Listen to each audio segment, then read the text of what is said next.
Ayan, pati mga paru-paro mga katrip oh. Patay. Yung paru-paro kasi yan ang ano, yung steam borer mga katrip oh, kulay puti na yan.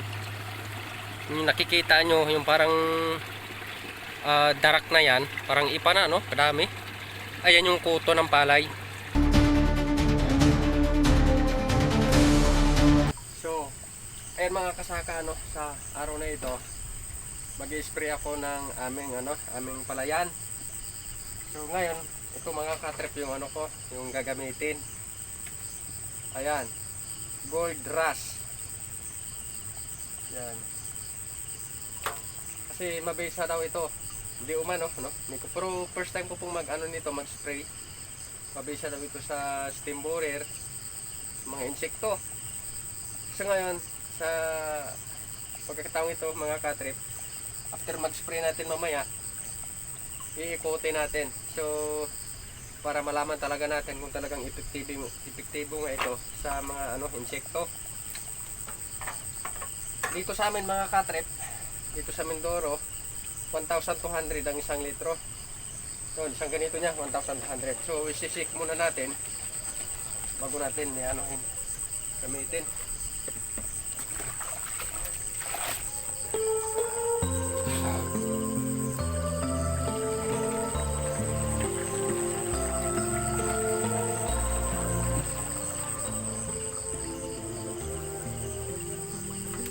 Ako sa kanal namin kumukuha ng tubig.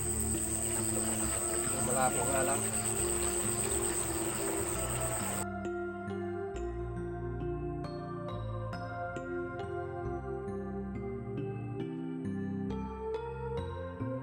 Ito, ganyan na ito lang ang pag-hybrid. So sisig natin mga katrip itong Gold Rush natin. Oh.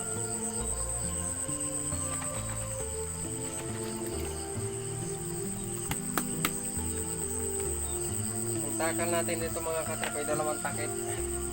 Pero itong takip ng Brodan yung gagamitin ko. Ito yung na recommended ng ito technician, yung pinagbilihan ko nito. Kailangan dalawang takip. Mas maganda daw yung takip ng Brodan. Kaya ito na. Hindi ko ginamit yung takip niya mga katrip kasi medyo maliit. Malaki naman siya pero manipis. Nagsukat ko, mas marami-raming laman itong takip ng Brodan. So ito yung gagamitin ko.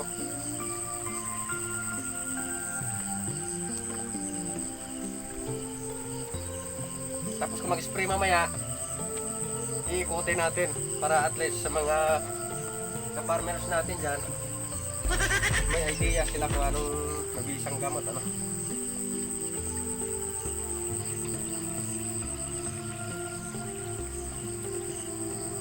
Mabisa daw ito mga katrip sa kuto. Ayan yung kuto, yung sakit ng palay. Hindi lang pala tao, may kuto pati din pala palay. At saka sa steam borer.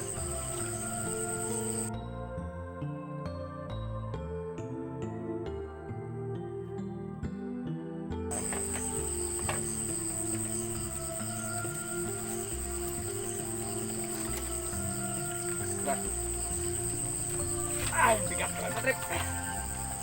Ang laman ng tangki na ito ay 16 liters. Ngayon, sisik muna natin. Talaga sa malok-sulok.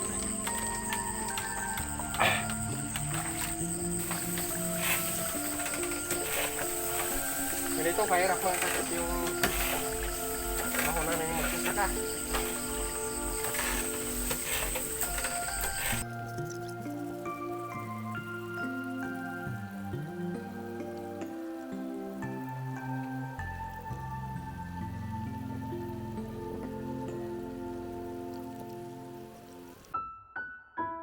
Ito na mga katrip siyempre yung nga pag-spray ko ng pang-insecticide sa palayan ko, ito na yung mga namatay niya mga katrip. Yan, sari-sari talagang mga insekto.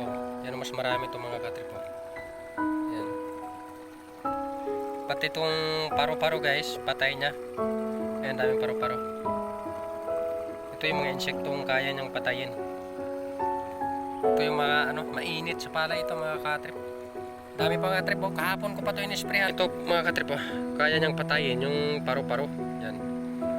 Sinishare ko lang talaga yung sa mga farmers, kapag ko yung magsasaka, yung mabisa na pang-spray. Ang problema nga lang mga katrip, medyo may kamahalan nga lang. Tingnan nyo mga katrip, oh. Ito mas malupit. Akala mo para ng buhangin. Oh. Tingnan nyo mga guys. Ang ano, ayan guys, kaya nag-spray ako ng laso na ito kasi yun nga, puto. Aray. Ito to sa may ano ko. Pagsaka ng tubig ko dito. Ayan, tingnan nyo karami. Ayan, pati mga paru-paro mga katrip, oh.